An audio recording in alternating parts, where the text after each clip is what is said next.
I know, well, it's a little squishy, and I'm really not into preambles. I've never done one before myself. I'm really not sure. But again, I'm pretty good at politics, and Senator Rossin was assistant majority leader and chair of a big committee, and I pass everything at the sole discretion of a committee chair, being in the minority for a decade and a half, and so I knew that, yeah, I said it looks fine to me. Let's put it in there. Let me kind of review this with you, because this is very important, and believe it or not, it's the best decision I probably ever made in regards to the homeowner association bills.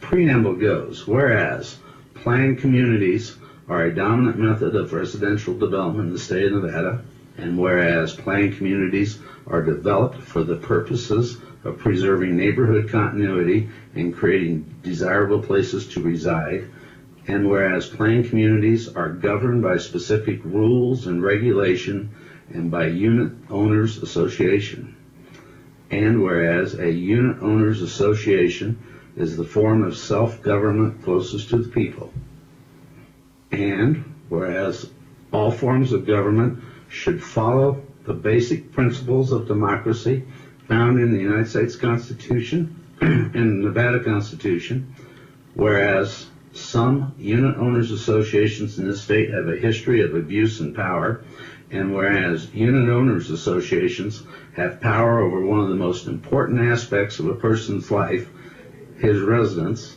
and whereas homeowners invest financially and emotionally in their homes, and whereas homeowners have the right to reside in a community without fear of illegal, unfair, unnecessary, unduly burdensome, or costly interference with their property rights. Now, therefore, people of the state of Nevada, represented in the Senate and Assembly, do enact as follows. Chapter 116. This right here gave the FBI the power to come in, because it's a government. The FBI's number one charge, their number one charge, is political corruption. That's their number one charge. And the FBI told me that.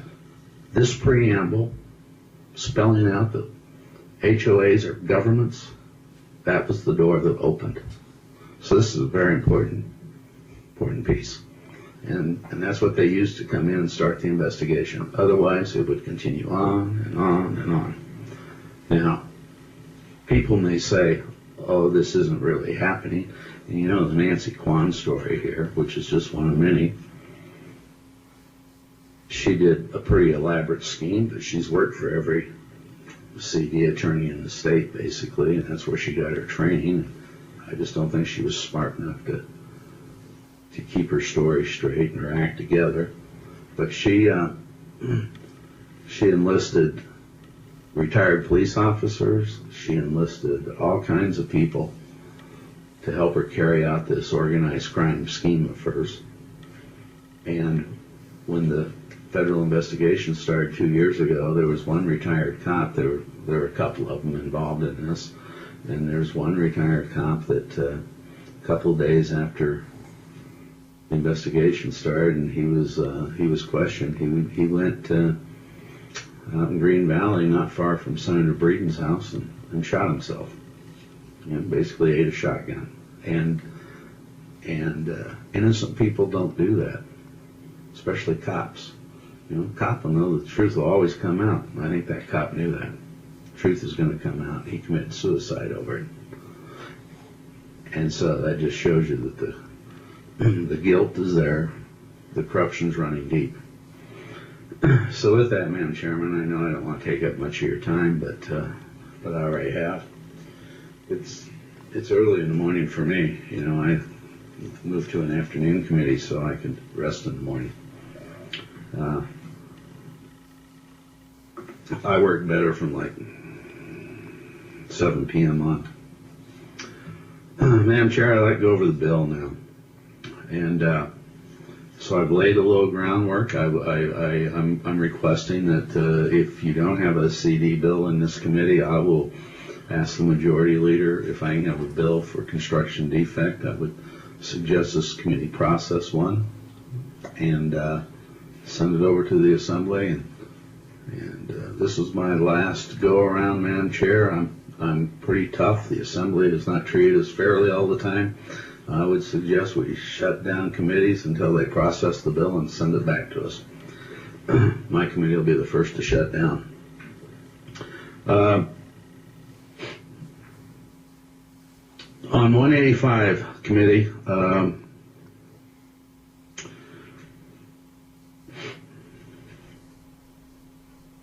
homeowner associations, HOAs, and how much they control, and exert authority over people's lives. And as of 12/21/10, 2,967 registered homeowner associations are in the state of Nevada. This comprises 474,604 homes. And of course, as stated, these HOAs are really a form of government. 474,000 homes. That could be the largest city, if they were all put together, the largest city in Nevada. Senate Bill 185 ensures basic rights as stated in the preamble, and they need to be protected and preserved. My first thing is in sections 1 to 14, transfer fees. There are many things that happen on transfer fees in Nevada, and I know that there are some people with some amendments that I feel are friendly amendments on transfer fees. And I'm not sure if this happens yet in Nevada, but does in some other states. And let me point that out. And we want to prevent it from taking root here. The developer includes provisions in a deed that each time a unit is sold, the developer gets paid some percentage of the sales price. Now that's going on in some other states where it goes on and on and on. And I think we have to be proactive here and take action against that. Some of these provisions reportedly last up to 99 years. Okay? The law has long resisted the, quote, dead hand reaching out from the grave to control property, end quote. In Section 9, we have a declaration in Section 9 about markability, unreasonable restraints on transfer of property, and potential defects in title. Section 10 prohibits any new transfer fee obligations. We cannot do much with existing transfer fees except require disclosure. Section 11 of 14 describes how existing transfer fee obligations will be treated.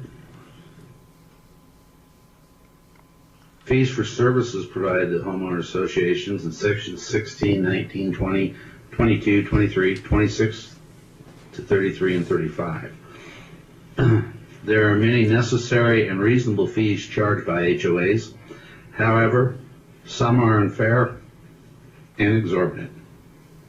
Some HOAs and property managers are creative in designing new fees to either defeat some homeowner rights or raise money that is not reasonable for the service rendered. Despite legislative efforts to control this phenomenon, the legislature has always been reactive, not proactive, always closing the barn door after the horse is out. History reveals a pattern. In '99, the legislature responded to continuing complaints from homeowners that they were being denied the right to see HOA books and records. If they wanted copies, they were charged up to $3 a page.